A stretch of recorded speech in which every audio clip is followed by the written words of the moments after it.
The Beach FM Business Lunch Show, brought to you by PlaceMakers Kapiti Horowhenua. Together we're building New Zealand. Welcome back to the Business Lunch Show on Beach FM 106.3. Well, it's been 3 months and lots has changed since that time. So let's welcome back to the show the Managing Director of Brien Electrical. It's Mark Bronsnahan. G'day, Mark. G'day, Damian. How you going? I'm very, very well. How are you, mate? Excellent, mate. No, everything's good. Business is good.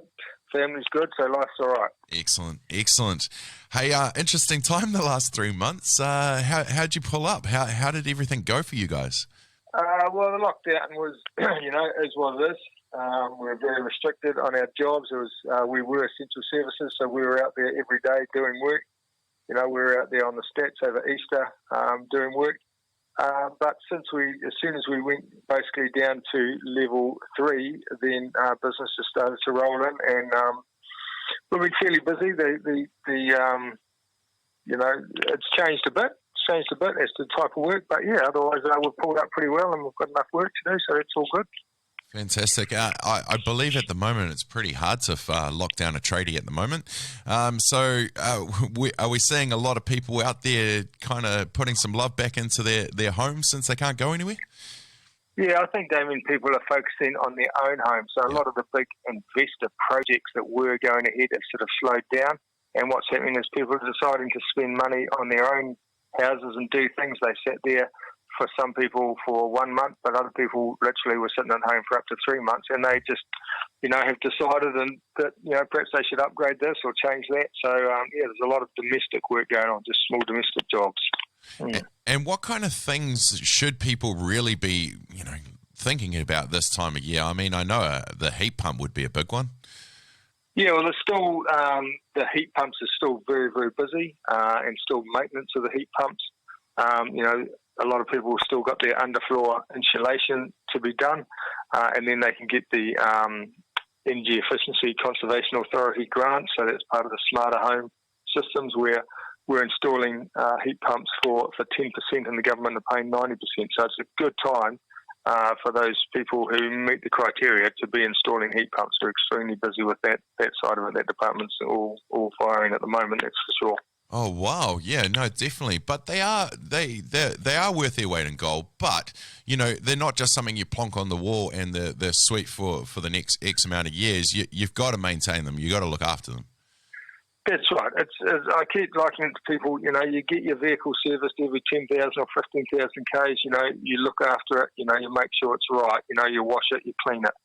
People just tend to stick the heat pump on the wall and say, yeah, it's done. The filters, it sucks in air and spits out air. It filters the air. It's got to be kept clean. The outside unit, it's got to have airflow through it. And people just tend to sit it on the south side of the house where they can't see it, and it gets foliage and growth all through it. They've got to be maintained. And people can't believe the difference after we've maintained them. They said, God, I thought it was going fine, but you've made a huge difference. So, yeah, maintenance is the key with the heat pumps, that's for sure. Oh, absolutely. Unfortunately, I learned that the hard way over lockdown, and we've lost one, but that's okay. Renovations are renovations.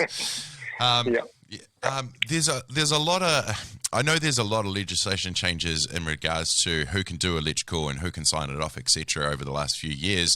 Are you still seeing the old MacGyver houses where you're going in and having to fix some things up?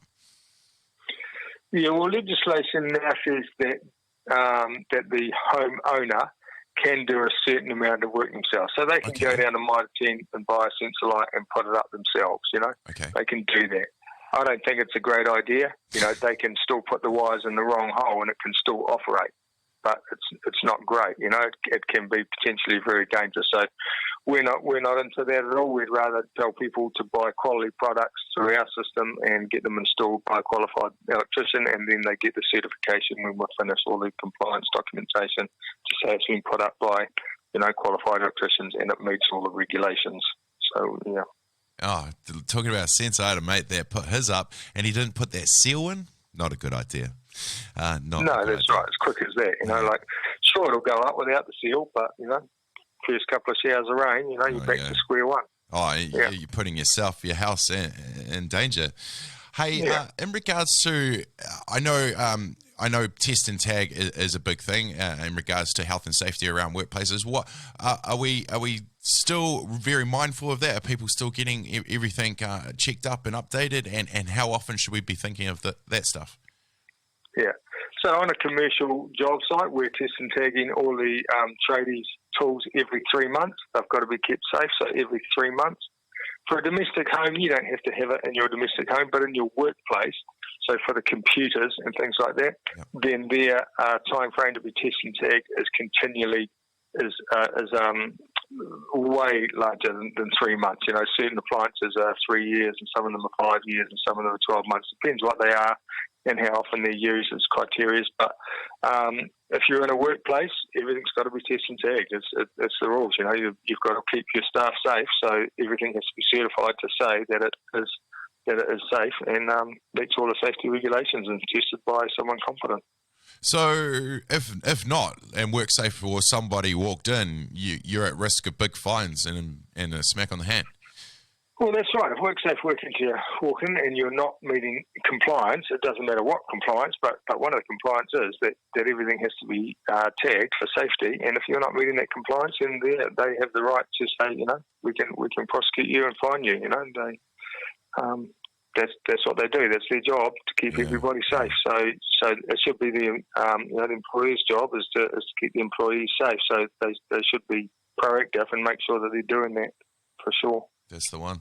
Hey, mate, like I've asked everyone else on the show over the last 4 or 5 months, COVID hit, everyone pivoted. I know you had to keep your boundaries and your contactless system and stuff, but was there any changes you adapted over that time that you might keep around for the foreseeable? Well, we actually changed a lot of our administrative systems. We found some parts of our system were flowing sort of manually around the office, and because we had all the girls working from home and part of the admin team all working from different places, so we had some way better systems that we tried, and they're working extremely well. So we've kept those in place. So that's a positive thing. Yep. I think we are really a frontline service.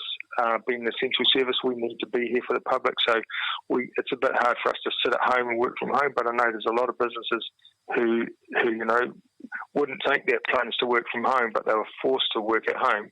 And now they were forced to work at home. They're actually saying, well, this works okay. We don't need all this floor space in the office. We can have half this floor space and people can rotate working at home. And a lot of good systems were set up, and we're seeing a lot that we're putting data points and phone points and stuff for computers and setups at home for people to work from home, because they're now going to do this semi-permanently. So, yeah, I'd say, I mean, with me, yes, there's a lot of systems, but generally I'd say there's a lot of companies that had a lot of system changes for the advantage that they'll definitely keep in place going forward.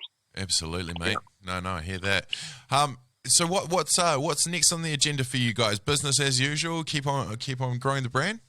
Yeah, growing the brand for sure. You know, we still need more staff. You know, I'm still employing more staff, buying more vehicles, getting more vehicles set up and on the road. So we're progressive, and that's what happens if you try your best to look after your customers and you don't say no. You say, yep, we can sort it. And you do a good job, then you get the repeat business. And the more people you touch, the more people keep coming back. So yeah, it's not quite business as usual, but it's still solid, concrete business going forward. And we're in a good space. So, yeah, no, I'm quite happy, and I'm sure it will continue. Yeah. Excellent, mate. I always love hearing motivation and drive. Hey, lastly, where can the people get in touch? You know, even some of those guys that might have some good qualifications that might help you out. Yeah, so you can catch us at 15 Harker Street in Pauparam, or at 67 Kaifara Road in Wellington. They're both our offices, or on 0800 Team Brien. That's our phone number, and call and see us. Our website is just brienelectrical.co.nz. But there's plenty of information on the website. But you know, anyone can feel free to walk in here and have a chat about any electrical issues, or even, like you say, speak jobs, anything like that at any time. Fantastic, Mark. Thank you so much for your time, mate. Go well. We'll catch up soon. Okay, Damian. Thanks for your time. Cheers.